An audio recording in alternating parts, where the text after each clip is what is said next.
Raider Foxes. This is WRCE, your Foxes Morning News. I am Cassidy. And I am Maria. Please stand for the Pledge of Allegiance and remain standing for the South Carolina Pledge. I pledge allegiance to the flag of the United States of America and to the republic for which it stands, one nation, under God, indivisible, with liberty and justice for all. Now for the South Carolina Pledge. I salute the flag of South Carolina and pledge to Palmetto State love, loyalty, and faith. Once upon a time, there's a man named Martin Luther King Jr. It's funny to think about because now we know his name so well, but at one time he was just a kid. Like maybe you're a kid watching this. Well, he was a kid too. Well, maybe you're a grown-up. That's okay too. Former kids are welcome here. I don't discriminate. Martin Luther King grew up to be a great man, of course. But things weren't all that great in the world while he was growing up. Not everybody was treated like they were somebody. And I believe that you should treat everybody like it's their birthday. But they didn't do that. People looked at the color of their skin. And that's how they decided if they were friends or not. Not cool, man. That didn't make him feel good. That didn't make anybody feel good. But his parents helped him grow up. He went to church. He learned about love. He grew up to be a minister to help a lot of people. He did all sorts of cool stuff. He helped a lot of people learn about love too. But still, he looked around and said, things should be better. He wanted to change things, so he did stuff. He decided, instead of spreading the hate, he would spread the love. He wanted to bring people together. Where people were hurting, he stepped in to help. He marched with them. He walked with them. He walked arm in arm with everyone. And sometimes it didn't go well, but he kept going. Sometimes he ended up in prison, but he kept going. Some people didn't like him, but he kept going. Some days were hard, but he kept going. Love does that, it just keeps going, even when things are dark. And, well, I don't like this part of the story, but things did get pretty dark. Someone who didn't agree with him shot him. He died in April 1968. Now, keep pressing it. Why are you telling us this sad story? Come on. I know. I'm sorry, but it happened. I don't like that happened. Now, I gotta tell you something. When things aren't awesome, it can be tough. And things will always be awesome. But your response can be. Martin Luther King's response? It was awesome. Today I just wanted us to think about this. Isn't it cool that we can change things? Like any of us, anybody. He dreamed and he changed things. And he dreamed and he kept sharing his dreams. They became not just his dream, a lot of people's dream. Like this one. I have a dream that little black boys and black girls will join hands with white boys and white girls and become sisters and brothers. That's a pretty good dream. Let's dream like that.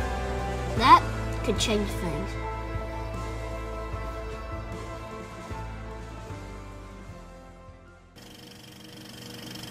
I had the honor of meeting Dr. King's son, Dr. Martin Luther King III. And you can find our conversation in my new book, The President's Guide to Being Awesome. He's a really great leader, and he even wrote a book called My Daddy, Dr. Martin Luther King Jr. It's so good that I want to book it forward. I'm pledging to send 30 copies to a school in my town. What about you? How can you book it forward? Here's a few ways that people are doing it already.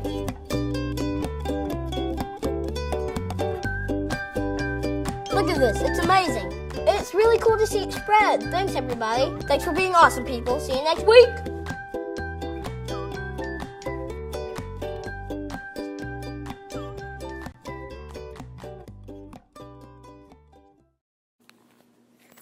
My Daddy, Dr. Martin Luther King, Jr. by Martin Luther King III. Illustrated by A.G. Ford. I grew up with a famous father. My name is Martin Luther King III. But when I was a kid, my friends and my family called me Marty, so no one would confuse me with my father, the Reverend Martin Luther King Jr. When I was 5 years old, my dad gave me one of the most famous speeches. I have a dream that one day this nation will rise up and live out the true meaning of its creed, that all men are created equal, he declared. I have a dream that my 4 little children will one day live in a nation where they will not be judged by the color of their skin, but by the content of their character. I am the second of those 4 children he spoke about. There have been a lot of books written about my father, but not a whole lot has been written about my dad. This book is about my daddy, what it was like to live with him, and how much I loved him.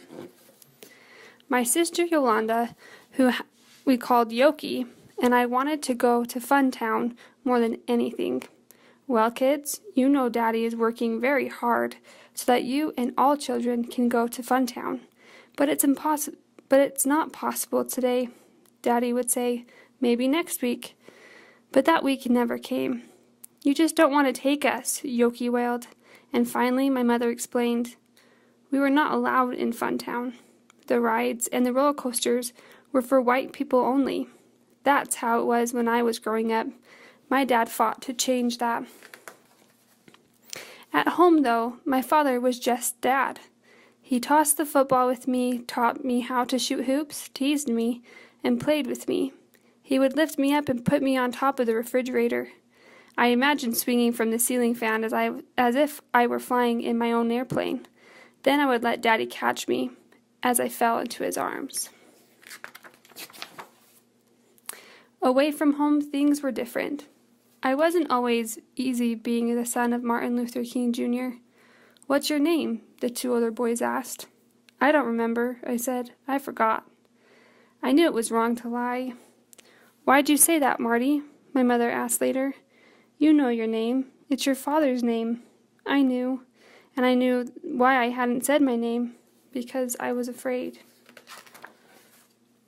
Some people didn't like my father's work. He was stirring up trouble, they said. My father never stole anything or hurt anyone. Even so, he was thrown in jail more than 30 times. He had the courage to stand up and say, this law is unfair, and sometimes he was arrested for that. Once, a neighborhood was driving me home from school. On the radio, we heard that the Reverend Martin Luther King and about 80 other people had been thrown in jail. I was terrified. I ran inside my house crying and asked my mother, why did Daddy go to jail? What did he do wrong? My mother hugged me. Your dad went to jail to help people, she told me. Some people don't have enough to eat, or comfortable homes, or clothes to wear. They are not as fortunate as we are. Daddy went to jail to make it possible for all people to have these things. Don't worry, Daddy will be coming back. I carried her words close to my heart. A year later, when Daddy was arrested again, Yoki was afraid that he wouldn't be back for Christmas. This time, I was the one who consoled her. Don't cry, Yoki. Daddy will be back. He has to help people. He has already helped some people, but he has to help some more, and when he finishes, he'll be back. My father was not the only one in danger. Many people were hurt or even killed as they tried to change unfair laws. Once, as I marched in a protest, I saw a pretty lady with a bandage over her nose. My mother explained that she'd been attacked by a police officer. The marchers were peaceful, but that didn't stop people from trying to hurt them. Even police officers sprayed marchers with fire hoses or turned dogs on them. Later, a police officer came up to us with a huge dog that growled at me. I was terrified. It's okay, Marty, my dad told me as he took my hand, and I felt safe. My dad was not a tall man, but he always made me feel like he was a giant. I was never afraid when I was with him. No matter how bad it got, my dad never fought back. We must meet violence with nonviolence. We must meet hate with love, he always said. Nonviolence wasn't just for marches and protests. It was for home as well. One Christmas, my brother, Dexter, and I got toy guns for presents. Most of the other boys in the neighborhood played with guns, and he wanted to be just like them. But we knew that guns were wrong. They were not toys. They were machines made to hurt and kill. Together, the whole family took the guns outside, made a bonfire, and destroyed them. That night, as my brother and I watched our gifts burn, we believed we were destroying all the hate in the world. One bonfire couldn't fix everything, but some things were getting better, like the law that kept black and white children from going to the same school. When I was in 3rd grade, that law was finally changed. My mother told Yoki and me that we'd be going to a new school in September. I didn't want to be the new kid who sat alone, and Yoki felt the same way. We don't want to go, we complained. We don't want to be the only black kids in this school. My mother said she'd see what she could do. The day before school started, we found out that our 3 friends, the Abernathys, would be going with us to Spring Street School. I was glad to have my friends and my sister with me, because when we got to the school, there were flash bulbs going off and TV cameras everywhere. Why did reporters want to talk to us? We were just kids going to school like everybody else. We were each in different classrooms. It was strange to be the only black kid in my class. I felt like everyone was staring at me the whole day. One kid even made a nasty comment. "Wouldn't you rather go to a school with your own kind?" he said. Or he asked. "Why aren't you at your own school?" "We're all the same kind. We're all kids, and Spring Street is my new school now," I said. My father fought for us to be just kids attending the same schools. It was what he meant when he said he dreamed of his children being judged by the content of our character, not by the color of our skin. One school at a time, one child at a time, one heart at a time. That is how the world is changed. By reaching out to other people with kindness and compassion, my father was changing minds and unfair laws. Once he said, "We have a power within us which is more powerful than the power of bullets." That power was love and faith. It was a bullet that ended my father's life, but it did not stop his message. It did not stop his work. My father was there to see me start school, but he wasn't around to see me graduate. I was only 10 years old when he was killed.